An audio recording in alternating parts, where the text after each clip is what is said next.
Okay, we missed it for the July birthdays, which the birthstone for July is technically the ruby. Birthstone for August, my birth month, is the peridot, which is green in color. It's not as precious as an emerald or a diamond, which I believe is April. My niece has her birthday in April. But this cocktail is called the Bijou. It is definitely a pre-prohibition cocktail. The first appearance that we see the Bijou on a menu or in a cocktail book is in 1900. Harry Johnson, who is really kind of, well, not really kind of, he is really considered the godfather of modern day cocktails. Okay. So the 1900 book was called the Bartender's Manual, and the Bijou, which is the French word for jewel, again, uses three colors of your most precious stones, the diamonds, the emeralds, and the rubies. Okay. So what you're going to need is gin. Need some gin. We're going to use a French gin, which is a little softer, I do believe.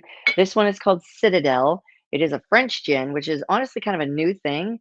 The French have, yes, long been into wine and other spirits, but gin, not so much. Brad Pitt is coming out with a new gin, if it's not out already. We're going to use a sweet vermouth. This one is Italian. Forgive me. Martini and Rossi, not expensive at all. This gin, pretty moderate as well. It's the chartreuse, the green chartreuse that's going to get you. Okay. I'm not going to tell you how much I paid for this bottle, but there's a reason why we're using it because we paid good money for it. You also need a couple of dashes of orange bitters. So this is your Angostura bitters, but it is orange in flavor. And then some maraschino cherries. I have some Starlinos, which are much darker in color, or I have these star maraschino cherries. And I looked it up. That is how you say it. Even though we grew up saying maraschino, it is maraschino, okay? You're going to need a mixing glass because we're going to serve this straight up. I did have my Nick and Nora glass, which is only about 5 to 6 ounces. It's usually a very small little glass for a cocktail that packs a punch because it's like usually 100% liquor, as is this. And so we had it in the freezer, but the frost has kind of come off a little bit because we don't have the facilities. But we're continuing to chill it with a little bit of ice in there because you definitely want to serve it in a chilled glass. Again, the mixing glass, it's glass, it's not crystal. I'm sure you can buy crystal, but this is a very inexpensive thing. I've got my measuring cup, my jigger, oops, and then I've got a mixing spoon or a stirring spoon. You're also going to need to put over said mixing glass a Hawthorne strainer, okay? This thing, because you don't want the ice in there. Again, ice free. So here we go. The original recipe was equal parts of the gin, sweet vermouth, and chartreuse. That is said to be a little bit cloying. We learned a new word today. Cloying means like disgustingly, annoyingly sweet. We don't want that. We don't like that in our cocktails. So we're going with this more modern interpretation. Thank you, liquor.com. An ounce and a half of gin, ounce of sweet vermouth, 3/4 of an ounce of green chartreuse, couple of dashes of your orange bitters, and then a cocktail cherry, if you like, to garnish. And I have decided that we like.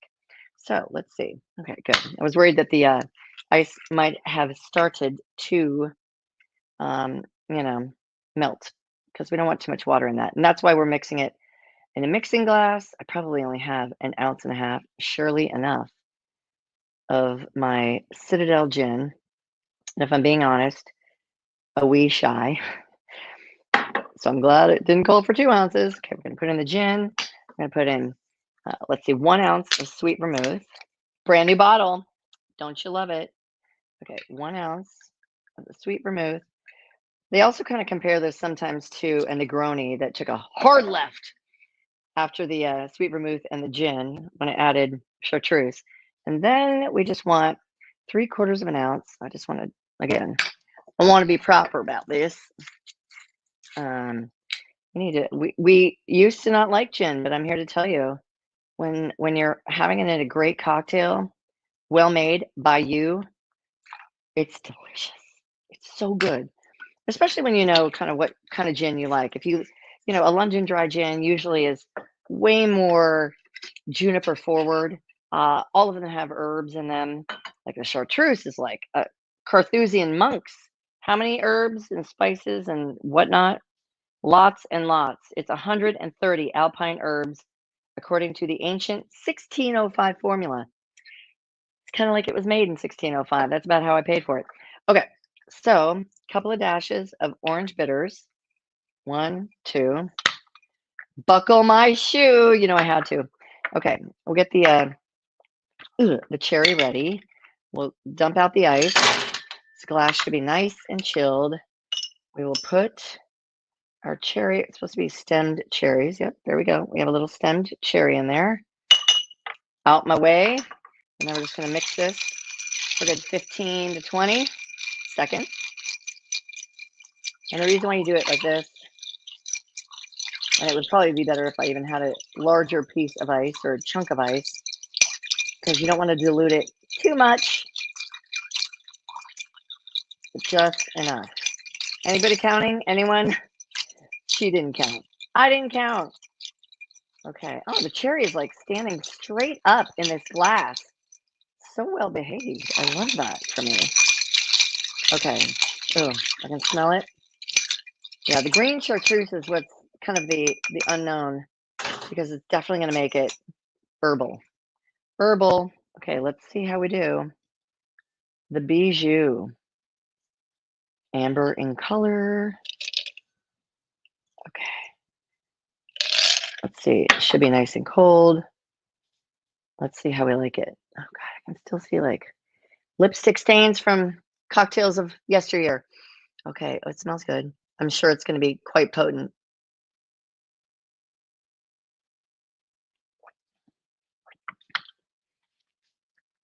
I feel very mature drinking that. That is good. That would be a nice, like, after dinner drink.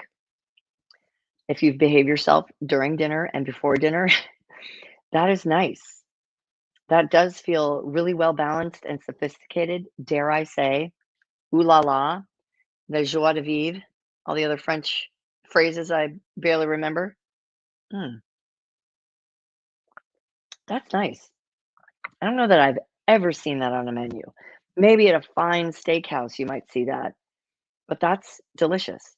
From the early, like turn of the other century, the early 1900s, pre-prohibition, probably before 1900, just finally made it into a cocktail book in 1900. Uh, thank you, Harry Johnson and the Bartender's Manual. Again, all you need to make this cocktail, orange bitters. You need a cocktail cherry, if you like, but the requirements for sure, in addition to the orange bitters, are the green chartreuse, because there's yellow too. Green chartreuse, sweet vermouth will not set you back on that one, and some gin, your gin of choice, and you have the Bijou cocktail. Cheers to you and yours. May you live long and prosper. Thank you guys for watching, and I will check you guys.